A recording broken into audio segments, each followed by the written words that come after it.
Alvin Grollman. He is a longtime Kent Island resident. And the first thing I'm going to ask you, Mr. Alvin, is to tell me what your birthday is, when you were born. May 2nd, 25. May 2nd, 1925. And where were you born? In the old store upstairs where Jewel had the store, in the old house. Not where Jewel lived, next door, but it was joined up, you know, after Jewel rebuilt the store. Right. I was born upstairs there. Is that where they had they stored stuff in the old part of the house? Yeah, right. They use it as a storeroom afterwards now. And that's where you were born? Born upstairs. And what were your parents' names? Henry and Lena Grollman. And you had two brothers? I had three brothers. Three brothers. Julius, Saul, and Sylvan. And as you were the youngest of the four? I was the youngest. And that's in the order that they were born? Julius? No, it was Sylvan, Saul, Jewel, and me.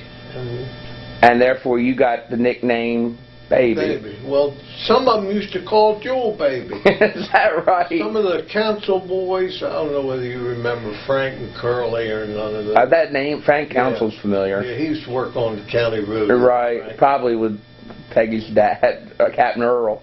Yeah, could have. Yeah. Right. Yeah. And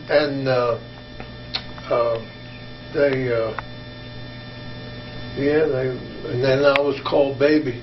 It's a little funny thing when we first moved here and came to Kent Island after we married. I said, somebody would call up here and said, "Is Baby there?" And I would say, "Who?"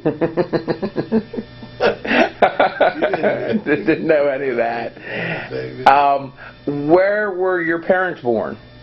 Well, my father was born in Lithuania, and my mother was born in Russia. Wow. Wasn't the same part of Lithuania. They were born in Russia. Wow.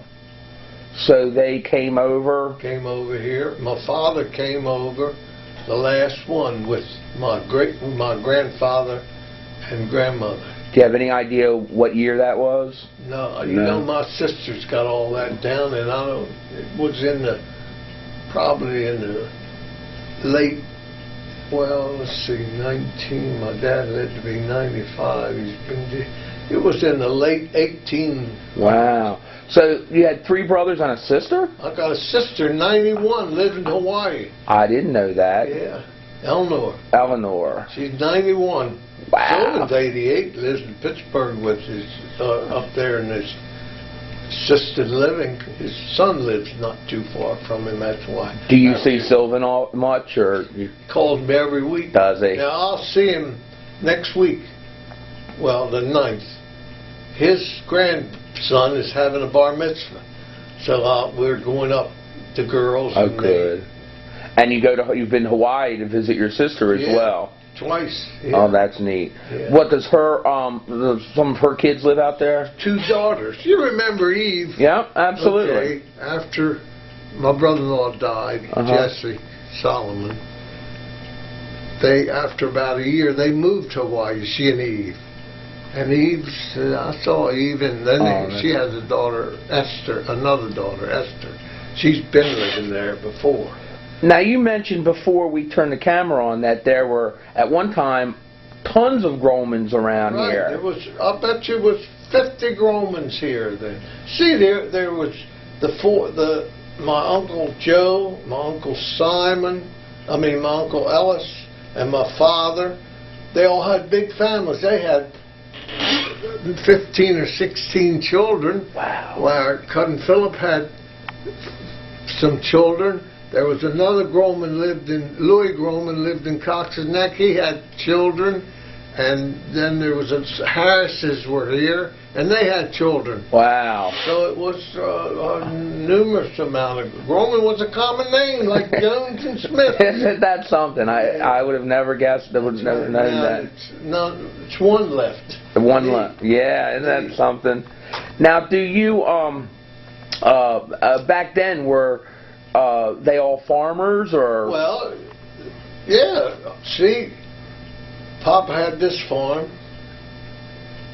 Philip had all the clover fields. he owned. That was a cousin. Uncle Joe owned Kent Point Farms, Bloody Point and Scaffold Point down there, and he owned the one where Ted Breeden owns in where you go to the dump. Oh, down Pat's Neck there. So they all, now one uncle didn't have a farm. He moved back to Baltimore. But Uncle Joe stayed here almost all his life until the late years, and he moved back. Now your dad, he was a farmer, but he was also a merchant? Yeah, merchant, and he was a livestock dealer too. Was he really? Yeah. Now, but the house that you were born in, that wasn't a store then, when you were born there, or was it? Yeah, that was just a store. See, next door, my father bought the Callaway property. That was a Callaway store. Right. But my father bought it, and then when Jewel got it and built that store there, the bricked up the store, they joined another, and he used the old house for a warehouse after my father passed away. What are some of your earliest memories of Kent Island and Stevensville when you were growing up? What do you going to school, you walked to school, you came home dinner for lunch at noon, and I was raised in town, and I was bad. No. I mean, you know, mischievous. Andre. I was full. See, I would go. Sometimes I would go in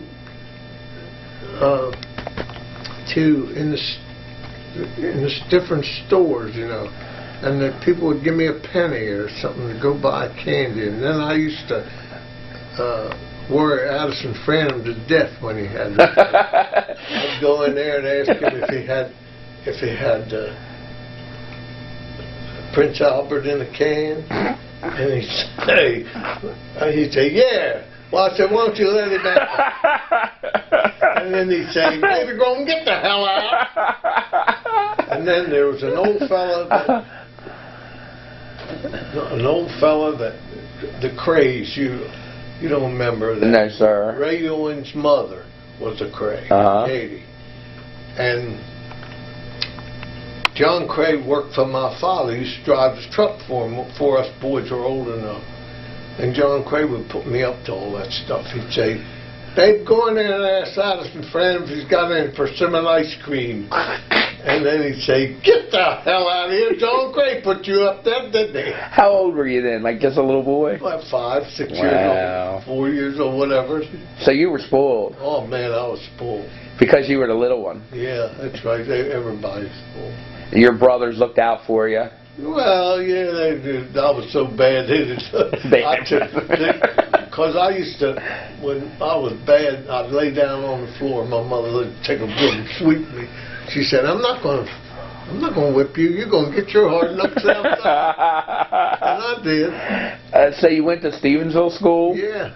Do you remember any of your teachers? Or? Oh, sure. You had Miss Bessie Benton, Miss Margaret Tolson, Mary Cockey, Mary Lamore, and then went on up to the old high school that they tore down, you know. Went down there for the 7th grade. Now, did you graduate from high school? Yeah. Yeah, because I know some of the people I've talked to have said that a lot of the kids, boys in particular, 8th grade, that was pretty much it. But but all your family went through high school? Oh, yeah. And my sister went to college, and Sylvan he went to Strayers, took business, and I went to University of Maryland for a while, but then I came, war was on. Right. They took Jewel and Sylvan right in the Army. Did they? So I said, hell, I'm not going to stay here. I got to go home, help them. And took them right off. Took Jewel was farming. And Sol was the first to leave the Eastern Shore. Is that right? Yeah. For World War II? Yeah. And how old were, I guess you were kind of a young man. You were in college at that point. I was 19 maybe. So you came back home to help the family because the other boys had been called away. Yeah, that's right. How long were they gone? I think Sol came back in, I guess, must have been in the maybe 41 or something like that. And Jewel came home afterwards. So Mr. Saul was the first one drafted from the Eastern Shore. Wow, that's kind of a dubious honor, isn't it? You know who went with him? Another boy by the name of Smith. It was Elwood Smith's brother, older brother. Eli, what was his name? Eli or something. He got killed in the Battle of Bulge. He didn't come back. Saul and he left together. Wow. Let's go back a little bit. Classmates, who was in school with you? Oh, we had, you had Harry Austin, Arnold Thomas, Robert Legg. They were the only boys. Only boys. And then you had Aveline Thompson. You had Eleanor. What was his?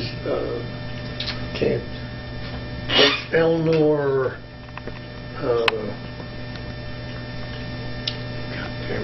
Ringle. And you had Peggy Horney. I don't know her. What was your? What year did you graduate? 42. 1942. When's the last time y'all had a reunion? 1950. 1950. And we were going to have another one. No, wait a minute. Let me get this right. Okay. This was the 50th. 1972. For your 50. 50 years. Oh my God. And we were going to have another one. And Aveline was always the one that would start it. She was the programmer. And because she got cancer and died. Arnold got killed by a car down in Florida. I think there's Dorothy Hathaway, which is Jones now. She's still living. Peggy Horney's still living. Clarice is still living. I think her name is Clarice Knapp. She's still living. Harry Austin's still living. And myself. I think that's all. For a small class, though. We only had 20, I think. That's not bad for such a small class. But there's only 5. I think. Let's see.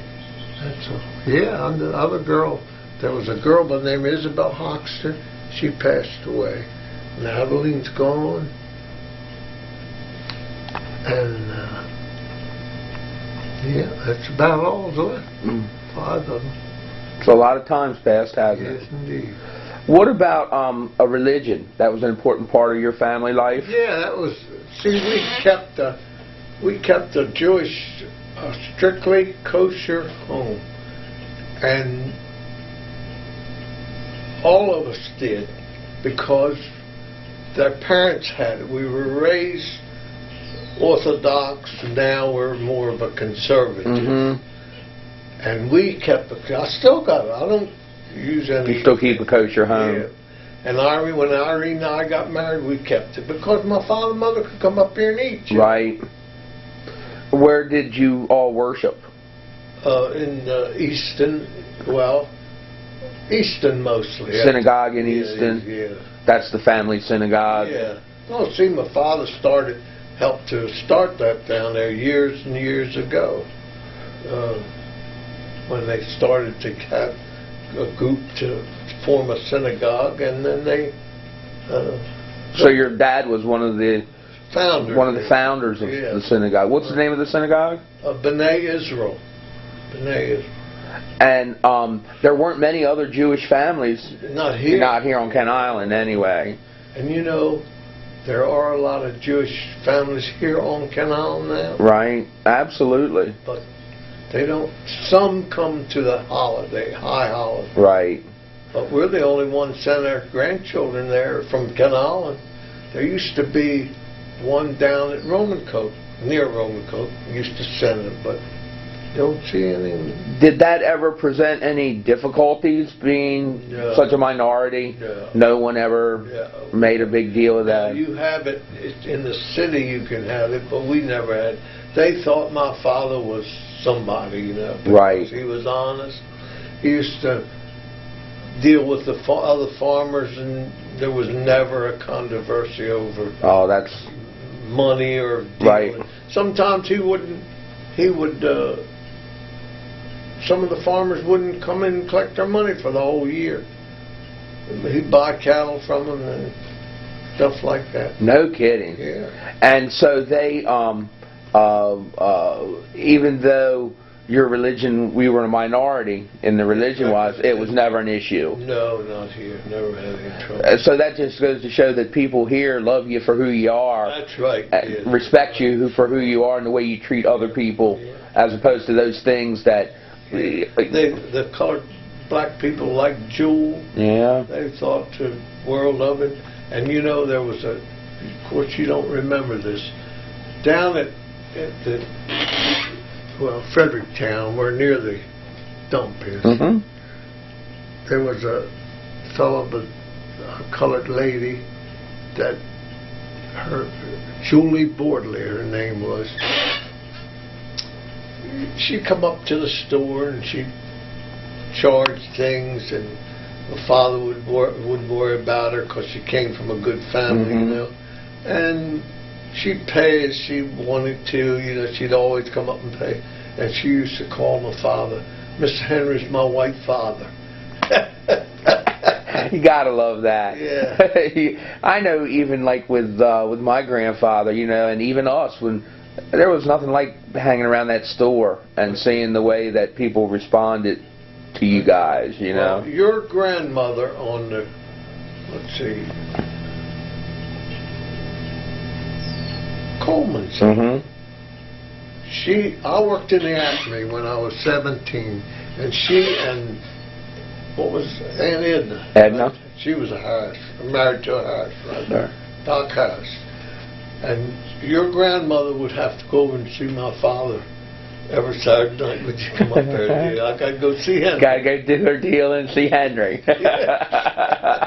Oh, that's neat. Yeah, well, see, they were close. Everybody was close, you know. They were friendly. Right. Yes. See, your family has a repetition. I mean,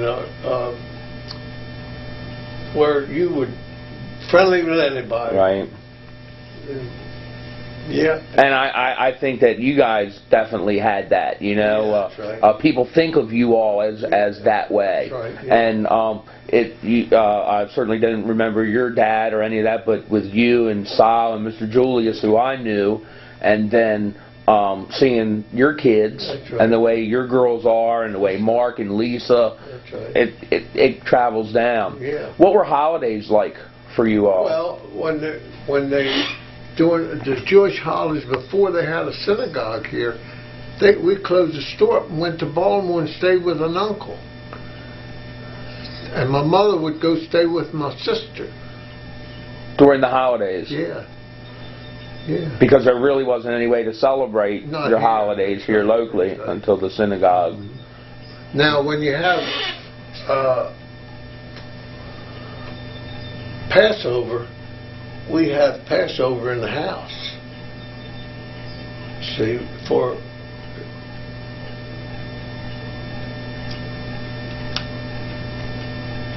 over 100 years. Wow, man. Over 100 years. Started, you guys excuse me. Yes, sir, I understand. In fact, okay, we're ready. When you get married, you're married for life, and you're companions. It's a 50-50 proposition. You can't go like some say, oh, it's the boys' night out. Right. There's no such thing as a boys' night out. Or that's different if the girls want to group. You know they're not going to do anything. Right. Just boys. You never were a believer in that. No. You believed that you did stuff together. That's right, sure. But it's a. Now, but you still you had your card games with your friends. You played cards with your friends. Used to play cards in Galena after we get done the auction. Play cards. Right. So you had your guy that's friends. the only one. I was there at the auction. You were there anyway. Stayed and played cards. But she never said anything. She used to say, I said, if you need me, there's a phone right behind me, call me. Right. She never ever said one word. And it would be late, too. When right. After midnight, sometime longer, we'd sit there and play cards, you know. Were you a winner? Did you win, playing? Hell no. Did you ever play cards? Yeah, a little bit. I'm not much of a gambler, but... You know, I haven't played. That sale closed up in 1995, and I haven't played poker since. Really? And I think poker's a great game Oh, if well, you get involved in it. You forget about everything else. You're just playing the game. You're playing the game. You don't get hungry. You might drink a glass of water. Right. But it's fascinating. Oh, we ought to try to get a game together sometime. Get a game together. Those boys used to have one, like Frankie Smith said he and a group used to have. Yeah. I don't think they do it anymore. It's hard to find. Everybody now gets so busy. It's so hard to find time to do that stuff. But if you make the point to get together with your friends once a month and do that, it probably would be a good thing. Good fun. So you met Miss Irene in Ballum. I'll tell you how I met her. Irene had a nursing. She was a nurse. Graduated from Sinai in 1951, and she had a friend, a nursing friend, that was a sister-in-law to her, and this lady lived in the same neighborhood with my sister. So they said that there was, her name was Phyllis Silverman, and she had a sister-in-law. I think her name was Cullen, and she lived near my sister, so she said, you know, you have, Alvin, you have a brother. It's not, well, Joe wasn't married then either, so I was. So she said that she would have a nice little girl for her. So I went up and took her out. Blind date. Right. We went out. Next week I went back again. Next week I went again. Next week I went. How old were you then? I was 26. 26. Yeah, I never got. Grown man. Yeah. Didn't want to leave home. Right. So then, after things got real, 2 or 3, she came down here for a week, stayed in the house. What'd she think of Kent Island? Oh, well, we were in love then. Yeah. And then we got engaged. And then we said, well, we'll get married in December. No, we got married in August. Couldn't wait. Kid her, she couldn't wait for him You teased her about that. She couldn't wait to get you. So, and then we came down here and we stayed in our house down home till we moved up here the next year. In this house? This house. So how long have you been in this home? Since 51. Since 1951. 54 years. Yeah. You raised all your family Right here? all the girls. Tell me your girls. Tell me who your girls are. Well, you got Linda. Her name is Capisser, Linda Capisser. Well, first I'll start with the oldest. Deborah's not married. She's still a Grollman. Beth's married to Roscoe Malone. Mm-hmm. She teaches school. Linda's in Germany right now. She's married to, her name is Capisser. She's married to a diplomat. And Rose, no, then it's Barbara. She's married to John Stafford. And Rose is married to Gary Speak.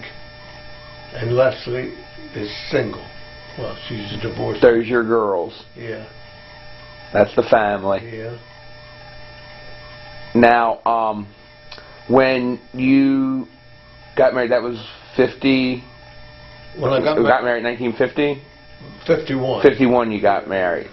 So, when Miss Irene came back over here to the island, you guys moved in here. Right. You were a farmer. Oh yeah. Then. Farmer. Did you ever have any other jobs? Did you ever do anything? I was just milking cows. You always were. And was buying cattle too. Right, but agriculture was always your thing. Uh-huh.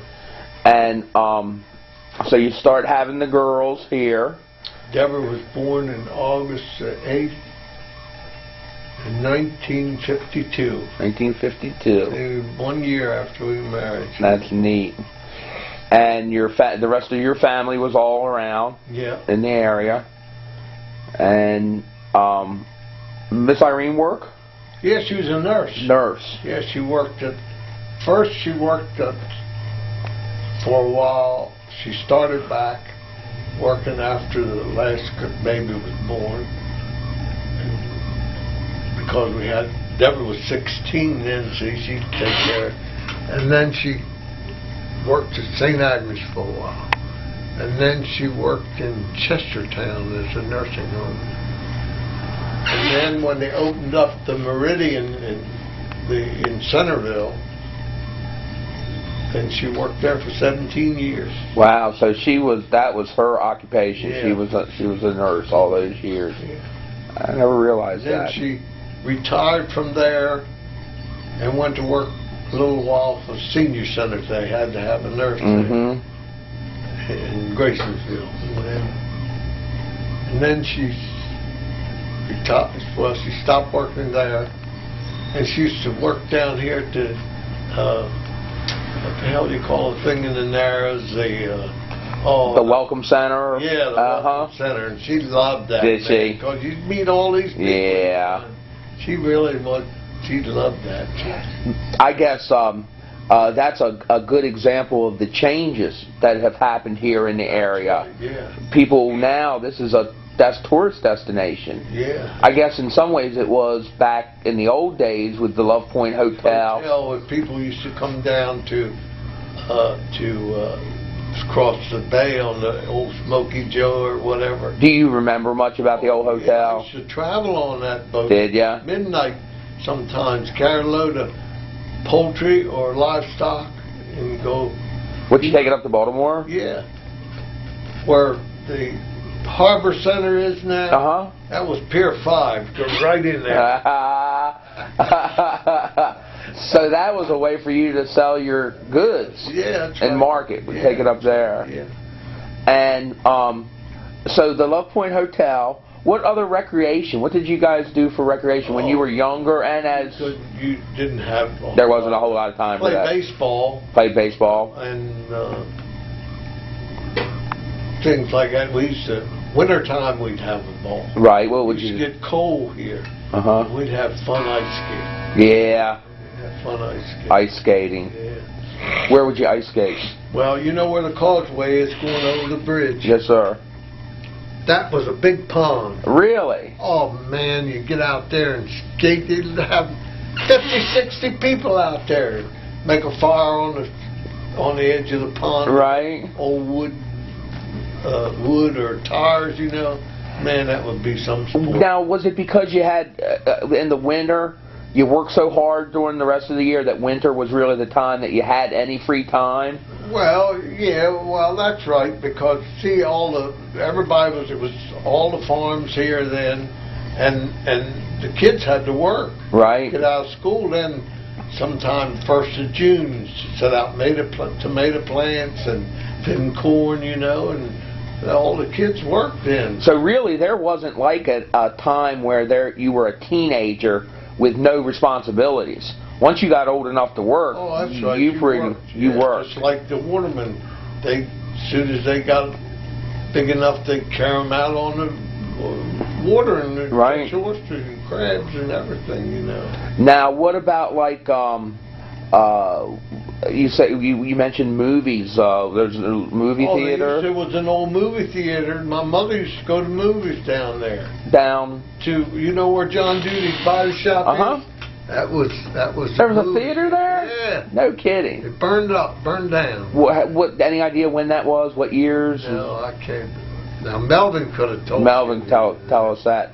But I think they had the movies, and I think there was a Kerwin that was a manager or something down there, cousin mother. They used to put plaques, advertisements out. Right. And they put them in a store and they give you a free ticket. I use her free ticket. Probably didn't cost but 50 cents. So right. Maybe a quarter. Isn't that something? Yeah. What about like the boats that used to come around? Were the like the show boats or? The showboat came into the Narrows one time, and I went down there. Were you a little boy then? Yeah, No? I was young. I went down there with Saul and Dick Craig. Right. Cut that off. Okay. I'll tell you. Yeah. That's the only time you remember the showboat is down Kent Narrows. Now, what about like was there bowling alleys? Oh, the bowling alley. It was right down. There was an old bowling alley where the old barbershop used to be.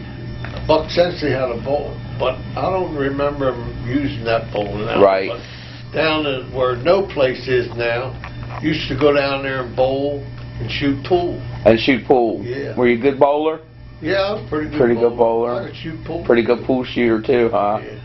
And so that was they didn't serve alcohol, I assume. It was just. No, they sold beer. Did they sell beer? But then you could go in there. They wouldn't sell me beer. Right. I wasn't interested in But it. you were old enough you could be in there. Yeah, yeah. But not old enough. You weren't interested in. No. You were never much of a drinker anyway. I never drank anything, Bill. No. But yeah, I used to go in there and shoot pool with Doc Salmar. And if I beat him, boy, he'd get mad. Would he really? Yeah. He didn't like that. No, man. And he'd get mad to beat him bowling. He'd throw them balls halfway down the alley. Bang! They'd hit that alley and it about knocked the end of the building out. And that was right there where no place is? Yeah. Doc Sattermeyer, he was a character, wasn't Oh, he? he was something. He was the greatest general practitioner. I mean, he was so smart. He could tell you if he thought that something was wrong, he'd send you right to the hospital. He wouldn't fool around and wait, you know. So when you were a young man, he was very respected local person. Oh yes, indeed. He was gruff. Right. And he didn't have a very good, but he was good to us. He would come, when my mother was sick, she had angina, and he would come in the middle of the night for us. Really? Call him and he'd come in the middle of the night. He and my mother got along. To come to help your mom. Yeah. How'd he get around? Horse and buggy? No, then he had an automobile. Had an automobile. See, I just can't remember the horse and buggy. It was just a few years after I was born. So you remember automobiles really coming on Yeah, that's right. when you were a younger man. Yeah. All dirt roads, I guess? Yeah, sure. It was all gravel roads up here or shells, you know. What was the first car you remember your family having? I think they bought my father had, I don't know whether he had, well, my sister got on and he bought a second-hand Chevrolet, I think. Yeah. I don't remember what year. Right. My father had a Ford truck he used to pick up livestock with. An old Ford pickup. No, it was a bigger truck. Oh, like a farm truck. Yeah. But that's the only ones I can remember that. You still have that old farm truck you used to drive around? No, I got a diesel now. Yeah, because I remember that one had A. Grollman on the side. Yeah, Man, I'd see you coming. Right. Here you I go. had that truck for 23 years. Did you really? That was a good truck. Yeah. You got around in that thing too, didn't you? It went a long way. What do you think are the big changes that you've seen on Kent Island? Well, the farms are out of. See, when I was dealing and before the bridge came,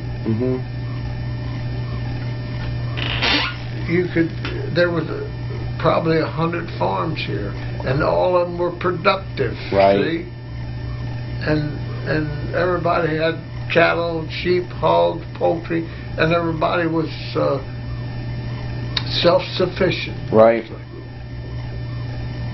You could live off what you had on your own farm. That's right. So would you say that the Bay Bridge was the turning point for Kent Island? Right. Sure. It changed everything after that, didn't it? That's right. One time, Dave Nichols came in the store and said to my father, "Mr. Grollman, why don't you put a store in the shopping center?"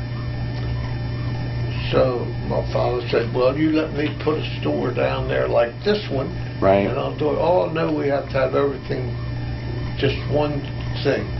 First thing you know, in 5 years, they had everything down there. Right, right. And the store, your store, really did have everything in there. That's right. I mean, people knew that you could go to... Come up there, my father, he'd find it. He knew where it was. Right. If you couldn't find it anywhere else, you could find it at your dad's store, couldn't you? And then later, when Mr. Jules had it, it was kind of the same way. Yeah, sure. So that store was in the family for a lot of years, wasn't it? Yeah. Oh, that store operated for 74 years. 74 years. And it would have still been there. Yeah. You better cut that off. Probably for a long time, and he'd say, the store's gone. I don't see nobody. Well, I know for us younger guys, it was always a pleasure to see you and Mr. Bobby and different old guys. Everybody came sit there for a few minutes. Sit there and jaw and joke. I mean, I know you always had a good joke or wanted to hear a good joke. You'd hear a joke. And Josh Bullen, I remember Josh would be in there. Josh, he was a good old boy. Yeah. It's kind of sad when landmarks like that disappear. Sure, that's what happens to every place. Right. And I remember my grandfather Grover would leave Reba's, his sister's Reba's down there. They'd all be down there partying. Yeah. He'd leave and come sit up the store and talk to you guys. Sit up there and talk to you all. He would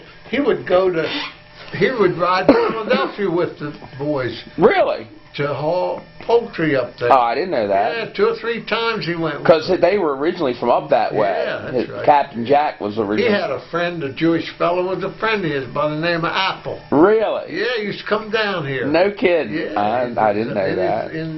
Friend of his. Yeah. It really is a small world here locally, isn't it? Yeah, I mean, the families were tighter. It's so different. It's nothing. You don't know anybody. I know you. But if people your age that got children, I don't even know them. They grow up, you don't know who they were. No. You know who they were. I run into that sometimes. I'll run into a younger person, and a lot of times, particularly younger guys, they all tough acting and guys. And it's like, I know your grandmother. You don't know me. I know you better than you know you. That's right. I knew your grandfather or grandmother before they knew you. Before they knew you.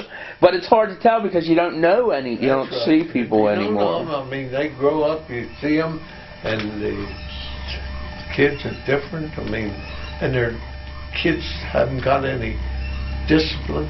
They don't respect their elders, and they don't have any discipline because the mother's working, the father's working, and they're in this house by nobody's themselves. home with them. And it's bad. And they grow up fast. Kids grow up a lot faster. Yeah. I mean, in some ways, you guys grew up fast because you were expected to work and be mature. That's right. Sure. Whereas kids now, they're not expected to be mature. They just think they are. That's right. They want all the stuff that grown-ups do. Well, you take, when I was 13, I changed because John Craig kicked me in the ass and Jim Cocky kicked me in the ass if I didn't respect them. You're 13, you got to... So you were ornery as a young little boy, but there was a certain point when you were a young teenager that the older guys straightened you out. Oh, yeah, that's right. They told you the way things were. Right. But it's just different. It's different. I mean, it's so different. Well, your people, you say they call them chicken neckers. Right. Well, they've taken over everything. they've taken over the fire company, and the people tell me they've taken over the churches. The political process. And the political process. They really have. Yeah. I recently read that book, Why Island? Yeah. And Jules is in that a lot. Yeah. And he's got that famous quote about the bridge goes two ways. Yeah, right. Now it only goes that way when they're going to work in the morning, I guess. Yeah. But, yeah, things really are different here now. But it's still Kent Island, right? You're still... Yeah, still Kent Island, but it changed it so much, you know. Everybody made a living here. This was a close connection here with Kent Island and Graysonsville, you know, and everybody knew everybody, and everybody respected and helped them, you know. But and neighbors were closer. Oh, you know, when we were farming here, there was Claude Larry, Claude Tolson's father, Carver, Oliver Legg, Buck Snyder, not saying so much for him, and myself. And we had a group of 5 or 6, and Mr. Sean over there on where the hotel is. We all, in the spring of the year, we all got together and hauled the manure from each place. Then if they'd get ready and plow up the land, if somebody got behind, they'd jump in there and help. Then they'd plant, and if somebody needed help, they'd help them plant. We were all together. Then when they got up hay, everybody helped each other get up hay. And when we cut corn the same way, fill the silo the same way, help them any time you could. Now they can't help each other because they're trying to do too damn much, see. Got all these big equipment, expensive equipment. They're trying to farm 2,000 acres, 1,500. They don't have time to help anybody. They don't notice it. The only way is tragedy happens and they'll run in there. And then everybody helps out. Yeah. But in the old days, it was more of a sense of community in the farming community. Right. Yeah, that's right. How many of those old guys are still farming? I mean, there's really none of them, are there? None of them. There's not even the legs are gone out of business. Well, Buck Tolson farmed till he got real sick. Right. And Mr. Sean's been gone, and Buck Snyder's gone, and I'm the only one that still. Of course, Claudia chose my farm. Right. I gave it up after the implements got so high. Mine got old and worn out, you know. So you still own the property. Yeah. But Claudia farms it for you. Is that what you miss the most about the old days? Is that sense of community and knowing everybody? I dealt with them. Right. I dealt with them. They were your people. Yeah, hell, I'd buy their cattle and haul it for them or whatever, you know, and then everybody pitched in. Yeah, here on Monday morning, on Sunday sometimes, we'd load a load of calves and lambs to go to Philadelphia. Monday we'd go to Baltimore to the stockyard with another load. Tuesday my father would attend an auction where he'd carry some. Thursday we were right back in Baltimore again. Wow. You had a lot of travel. Yeah, and a lot of stuff to buy. See, everybody had cows, pigs, sheep. So it was mainly a livestock operation as far as you were concerned. Yeah, that's right. Father had like this John Cray used to drive for him till we got big enough, you know. What kind of crops did you grow? Well, you grew corn, wheat, only soybeans you grew to them was for hay. Right, and now it's that's all there is. That's something. Yeah, it's different. Is that what changed farming, like all the... Well, the other guys kept getting bigger. Right. And bigger and bigger. And the little guy had to get out. He was milking 25 cows. Hell, he wasn't paying it. You can't compete like that, can you? No. Today, you can't compete unless you got 100 or more. Wow. Can't compete. Wow. Hell, some of these guys, there's one guy where I go to this sand town over there. He's milking 500 and some cows. Wow. So what would be the most cows you have back in the... Well, we never got over 80. We milked 80. That's still a lot. Was Yeah, a lot it was then, a lot wasn't then, it? Yeah. When was that in the That was 50s? from, well, I sold out in 72, and I started milking in around the 40s, in the 40s. 30 years I've Wow. milked. Where'd you sell the milk? Well, it was first when my father milked 12, had a tenant milking 12 or 15 cows, he shipped it to Pet Milk Company. Really? In Greensboro. Jimmy White, you remember Eva was Yes, sir. His father hauled the milk for years. To Greensboro. And Jimmy hauled it too. Really? Yeah. I didn't know that. After Jimmy got out of the Navy, he hauled the milk. And then when the people started selling out, wasn't enough to haul, Jimmy went to work for over the State House. Is the lack of local dairies and that kind of thing, did that have an impact too? Well, yeah, but we used to, then after we got with grade A milk, see, we had a tank and we had pipelines, glass pipelines. Right. And then Green Spring used to be down here on the shore at Queenstown, where that old place is. That antique shop is. And they closed up, and then the milk had to be hauled in tank trucks to Baltimore or wherever. Belonged to it was a Maryland cooperative then. So that made it more expensive, right? Because you had to transport further. But the economics of farming really changed. And then, like you say, after they closed up in Baltimore, all the dairies closed up in Baltimore, and then they start selling the milk to the big chains, you know. Like Safeway and Giant, you know, had their own stations. So you got the dairy farmers would sell to them? Yeah. And then... Well, you'd sell to a co-op. They'd sell to them. They'd sell to them. Yeah.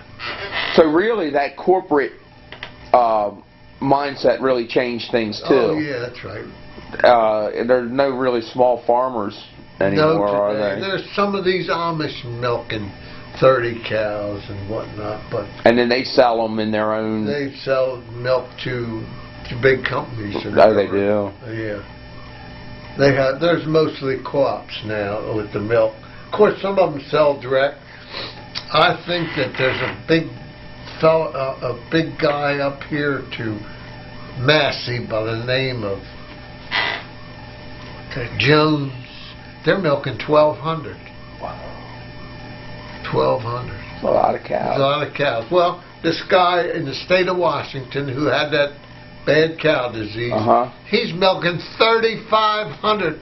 2 brothers and a mother milking 3,500. They milk around the clock. They don't stop. I was going to say, there's no days off that way, is it? They don't stop. They've got probably 3 to 4 shifts. Wow. 8-hour shifts, and they don't stop. Those cows are just milking all the time. Wow. Constant operation. Right, yeah. Now, even though you guys worked hard back then, it wasn't like that. It wasn't that stressful. No, because it was routine. Right. You had to get up in the morning. You start milking at 4 o'clock, and you start milking 4 o'clock in the afternoon, and it was routine, and you had to be there, and you had to do it. You could not let a cow milk stay in a cow's udder, you know, because it would get inflamed. Did you have employees, or did you have... I had 2 men helping me. Who were they? They were John Alvin, which is still living. Right. And another boy from out of Pennsylvania, but he went back when I sold the cows. Went back to PA. But you know, John Albert is living where Buddy Gardner lived up there on that Dudley farm. They finally got John to go to the nursing home. Really? I'll tell you who was telling me. Buddy's oldest boy. Oh, what is, you know... Buddy?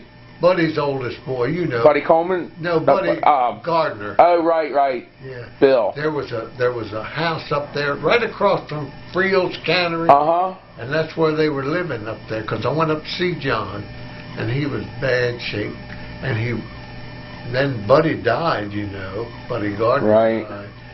And then his mother was there, and the daughter and her husband. And he wouldn't go in nursing home because I had called the social services to go up, send somebody out there to check on him. But Buddy Gardner's boy told me today, what he's calling Hawk, not Hawk. What the? Fang. Yeah. Fang. Yeah. And he said he finally had signed the papers. He was going to nursing home up Center Bay. Now, was he much older than you? No, 2 years younger. 2 years younger than you. Health-wise. He was a good worker. Yeah. But booze got him. Yeah, a lot of those old guys were tough, weren't they? Yeah, that's right. They were hard. But he drank so much afterwards. He got diabetes, had to take his leg off. All those Alvin boys are almost gone, except Ralph. And John. I see Ralph around once in a while somewhere. You see him. He lives in a trailer or something down there behind that old brick building in Stevensville. And there's John, and I think there's 3 sisters. Let's see, one is Pearl. You remember the Hopes used to live here. Joe Hope was married to Pearl. And there's a sister in Delaware, Elizabeth, and I think there's one more sister, Evelyn, living. Wow. 15, 5 or 11. Wow. 15. That's the other thing back in the day, in the old days. It was a harder life, wasn't it? Oh yeah, it was. They made it hard on themselves. Right. They had John's father. You heard Doc Cook used to own all the property. John's father was set up 3 times by Doc Cook, and he wouldn't do it. He could have. Dr. Cook set up Carvey Tolson. Well, Carvey Tolson lived to be an old man, and he made some money for him. Oliver Legg made some money and made a lot of money because he bought that farm and then sold it for a lot of money. But he'd set Earl up with cows and tractors, and he'd raise hell and drink.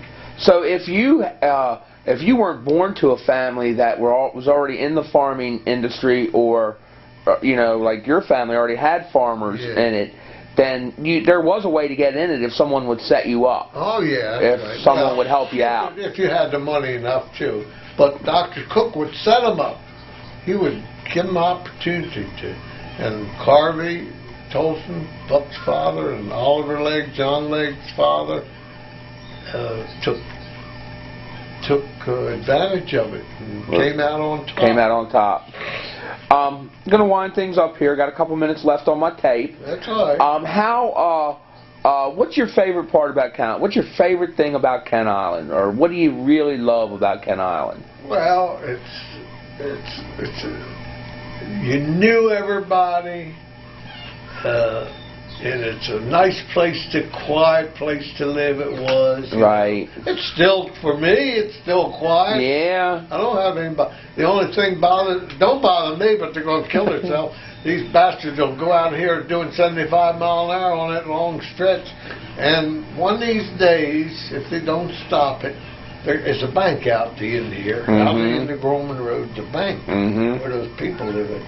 They're going to hit that bank and kill somebody, then they'll stop. Yep.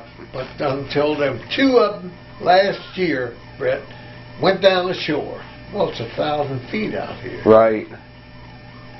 They got side by side down there, come out here side by side, doing 75 mile an hour. And all they had to do was hit a damn rock in the road would throw one of them. Yeah. But they're going to hit that bank because they're not going to be able to stop. And it's going to change somebody's day, isn't it? They'll find out, well, he got killed, we better not do that. So that's what's going to happen. You know, I see that too with people speeding. I mean, we live on Perry's Corner Road. That's right. It's amazing how fast people drive through there. Yeah, that's right. It's a 25-mile-an-hour speed limit. That's what it is here. And I know they go 70, 75 up through there sometimes. These kids from Cloverfield try you. One day I caught one of them. I said, when he came out of Steamship Lane. Right. Here, he said, I said, hey, buddy, you were speeding. Oh, no, Mr. Grollman, I wasn't doing but 38, and he was doing 58 maybe. I said, you know, Sonny, if I had time, I could go up to Centerville and make a citizen's arrest. Right. But I don't have time to go with that. Right. I'm not going to do it. He said, yeah, I could burn your house down too. That son of a bitch told me that. I mean, we got bastards over there. Said that to you. Yeah. So I was talking to the sheriff one day and telling him about that. He said, see, it's a federal offense now if you... Right. He said, what is his name? Who was that? I said, I didn't give his name, but he said... Yeah, because that's a terrorist threat. Yeah. To say, come and burn your house down. But he wouldn't do it. I knew he wouldn't. And you wouldn't, and the thing about that, and years ago, you would have known his parents. Oh, hell. You would have known I caught one and found out the boy's parents from... This boy used to come over here and hunt. His name is you know Billy Moore, who's yes, sir. the head of Langenfeld. Mm-hmm. His boy, Brandon, whatever his name. He said, Mr. Grollman, I know him.